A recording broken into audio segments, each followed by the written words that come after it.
Hey guys, Acts 13. I'm going to make this into two parts because I think it's going to take me a little while. So hopefully you read Acts 13 first. And let's talk a little bit about, first of all, the map.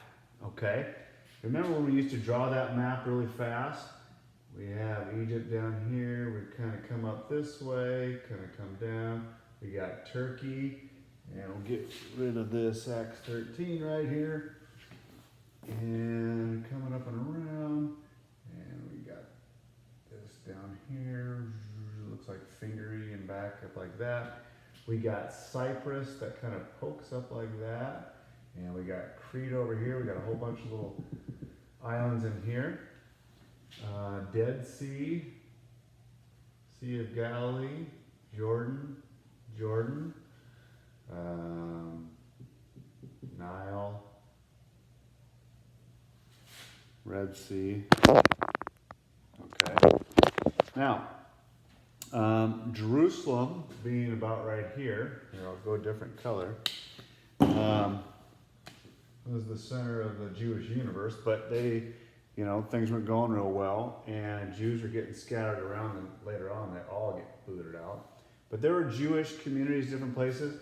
Damascus is out here. That's where Saul was on his way to, and then was blinded, and then he got sent up to Tarsus, where he's from, because the Jewish people wanted to kill him because he had converted. He's like a traitor. And then we're getting to the point where Antioch, Syrian Antioch, so I'm going to go S-A, Syrian Antioch, is sort of the ground zero of the whole Christian church, okay? And first where they're called Christians. And Barnabas and the boys were there and so on. And if we start at the beginning, we're talking about the different names. Barnabas is there. Simon called Niger. That name actually means black or dark skin. It might be Simon the dark guy. Might just have a tanner complexion. Might have been African American. Not African American, African Syrian, but might be a black guy. And then Lucius of Cyrene, he's from Africa. Manaen, who was brought up with Herod. Now, he was actually a foster brother of one of the Herods. Now, one of the Herods had just died. That was one of the Agrippas. But he was actually Herod Antipas, which this guy was like a foster brother to. So they're really close. So it shows quite a variety of people. Just like we always said, God chooses those we wouldn't choose. Definitely the case here. And they were worshiping and fasting and so on. And if you'll notice sometimes when kids go on a mission trip, maybe from your church, or you install new elders or deacons in the church, they'll have them come up and they'll pray. They'll say a prayer for them. They will lay their hands on them. Maybe you've seen that. And they did that earlier on, right here in the early church. So Paul and Barnabas and John Mark set off. And they first go to the coast, to Seleucia. They cross over to Salamis, so lots of S's, Syrian Antioch to Seleucia to Salamis. And they cruise across the island of Cyprus, which would have been Barnabas' hometown. He's from the island. And the Holy Spirit, they said, led them there. So what does that mean? I don't know. Things went that way. It led them that way. They go through the island, and they get to the other side to a place called Paphos. There's a Paphos there today, and also a new Paphos if you look at it. Okay? And then what happens here is they go to the proconsul. He's kind of a guy in charge. It's Rome. Rome's in charge of everything. And proconsul is a guy that was in charge, probably well off, smart. It said he's very wise and everything. And he's got a sorcerer buddy, a guy that might live with him, who was Jewish, a Jewish sorcerer. In fact, they said his name means sorcerer or magic man, Elymaeus.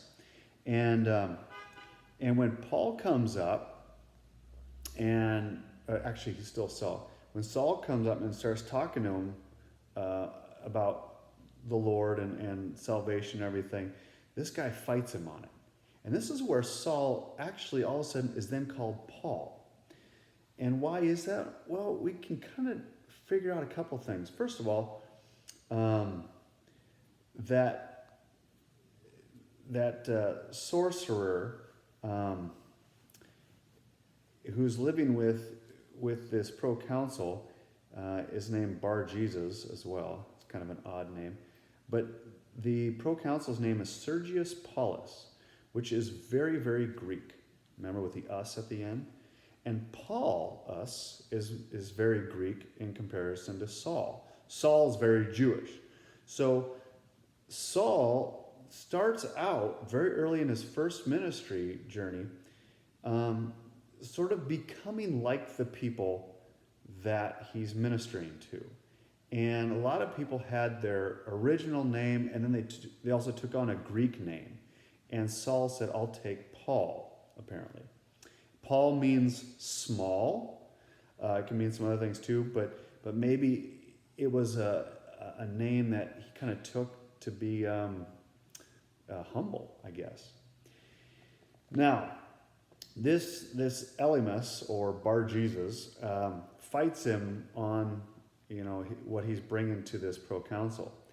And then Paul just waxes him. He just goes after him and says, you are a child of the devil and an enemy of everything that is right. You are full of all kinds of deceit and trickery.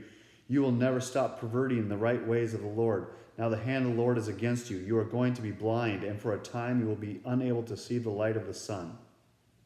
Wow. Why does he go so hard after him? Well, because he's Jewish. He should know better. Just like Herod in the last chapter falls over dead and is eaten by worms right away. Because he's Herod, but he's also Jewish, part Jewish, and he should know better when people were trying to call him a god. And then he groped around trying to find someone to lead him. You know what I think is really interesting, though? Is that he's blinded. Who else was blinded? Paul himself when he was Saul. And I think something's really interesting here. I just thought about it when I was reading this. And that was, do you remember when Peter denied Jesus 3 times?